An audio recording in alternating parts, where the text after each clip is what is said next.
Bismillahirrahmanirrahim. Assalamualaikum warahmatullahi wabarakatuh. Alhamdulillah. Alhamdulillahirabbil alamin wa bihi nasta'in ala umuri dunya waddin. Wassalatu wassalamu ala asyrofil anbiya'i wal mursalin Sayyidina Muhammadin wa ala alihi wa sahbihi ajmain, amma ba'du. Perkenalkan, nama saya Muhammad Adi Wijaya, jurusan Perbandingan Mazhab dan Hukum, kelas A, semester 3. Dalam video ini saya akan belajar menjelaskan sedikit hadis tentang, yang pertama hadis tentang pengadilan, yang kedua hadis tentang ibadah, yang ketiga hadis tentang munakahat. Untuk memenuhi ujian akhir semester di mata kuliah hadis ahkam peradilan. Langsung saja. Hadis yang pertama yaitu hadis tentang peradilan. Rasulullah SAW bersabda, "Wa an Ali radhiyallahu anhu qala Rasulullah SAW, idza taqada ilaika rajulani fala taqdi li awli hatta tasma'a kallamal ahwir fasawfa tadri kaifa taqdi." Qala Ali, "Fama jiltu qadi'an ba'du." Rawahu Ahmad wa Abu Daud wa Tirmidzi, yang artinya, dan dari Ali radhiyallahu anhu berkata, Rasulullah SAW bersabda, "Jika kamu sedang mengadili dua orang yang sedang bersengketa, maka janganlah kamu beri keputusan kepada pihak pertama hingga kamu mendengar laporan dari pihak kedua. Dengan demikian, kamu akan mengerti bagaimana cara mengambil keputusan." Ali radhiyallahu anhu berkata, "Setelah itu aku tetap menjabat sebagai hakim." Hadis riwayat Ahmad, Abu Daud, At-Tirmidzi, dan ia menghasankan hadis ini. Hadis ini juga dikuatkan oleh Ibnu Madin serta disahihkan oleh Ibnu Hibban. Jadi penjelasan dari hadis di atas adalah, yang pertama, seorang yang masih muda tidak menjadi halangan untuk menjadi seorang hakim. Jadi yang menjadi hakim tidak harus tua, tetapi yang muda pun tidak menjadi halangan menjadi hakim.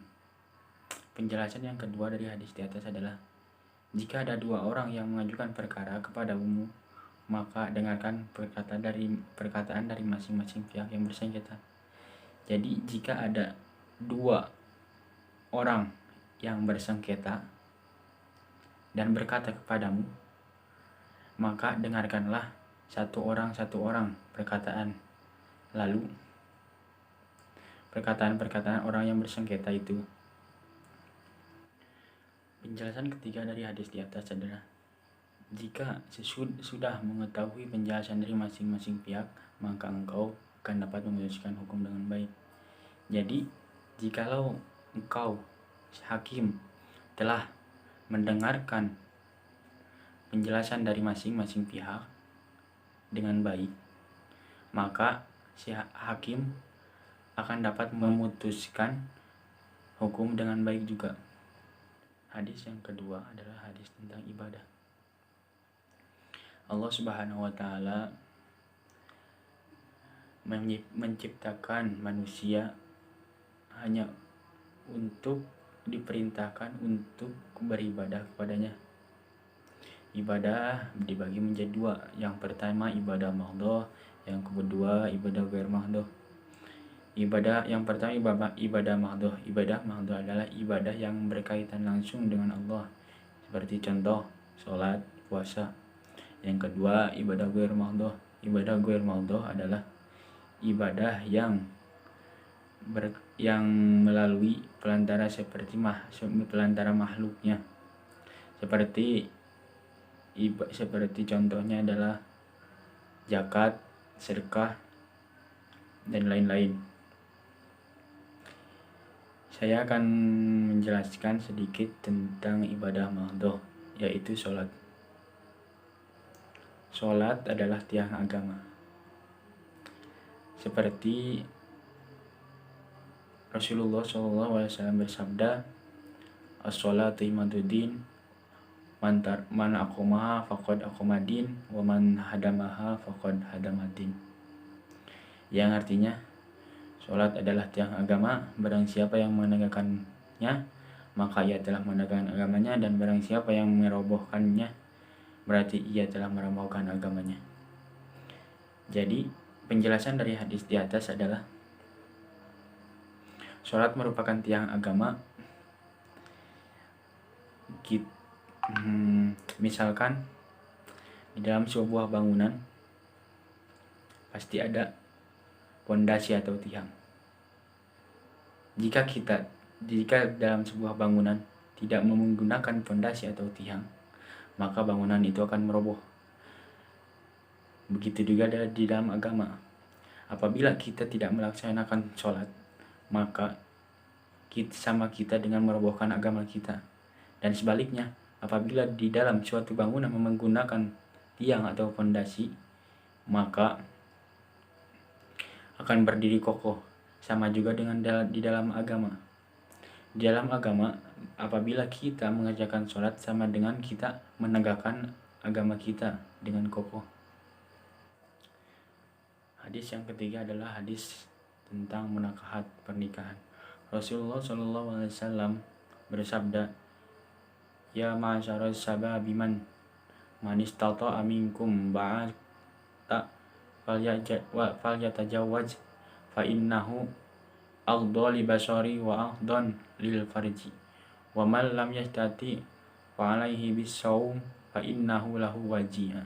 Yang artinya, wahai para pemuda, barang siapa di antara kalian berkemampuan untuk menikah, maka menikahlah, karena nikah itu lebih menundukkan pandangan dan lebih membentengi farji. Dan barang siapa yang tidak mampu, maka hendaklah ia saum, puasa, karena saum itu dapat membentengi dirinya. Hadis riwayat Bukhari, Muslim, Tirmidzi, dan lain-lainnya. Jadi penjelasan dari hadis di atas adalah Rasulullah SAW memerintahkan kepada para pemuda yang sudah berkemampuan untuk menikah,